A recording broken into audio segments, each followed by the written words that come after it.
Now, what the heck is carbon negative energy? A very powerful tool to reverse global warming. When plants are growing and photosynthesis is going on, we're actually reducing the CO2 level in the atmosphere. But in the wintertime, when these plants go dormant, then this is all dumped back into the atmosphere. Now, the one on the left is the standard fossil fuel cycle. Carbon goes into the atmosphere. Solar, wind, hydro are carbon neutral. Well, that's nice, but they can't do anything about all the carbon we dump in the atmosphere. It just reduces the rate of increase of global warming. And that isn't good enough anymore. Plants die every year and dump all their carbon back into the atmosphere.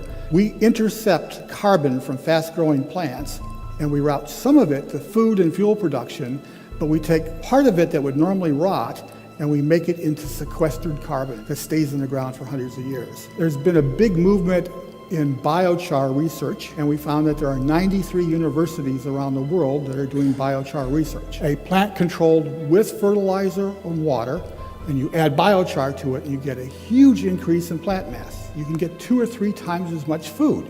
We take agricultural waste, make fuel, make soil enhancer, grow more crops, which makes more food and more fuel, more farmland, and actively takes carbon out of the atmosphere permanently.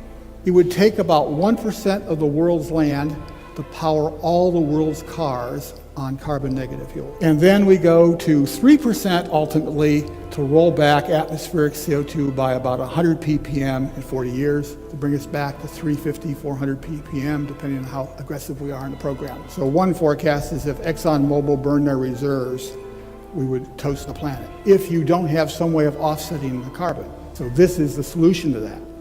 And otherwise, we're kind of doomed. We need that carbon in the ground, not in the atmosphere. In order to support 8 or 9 billion people on a long-term basis, we could actually make use of the carbon. It's just in the wrong place.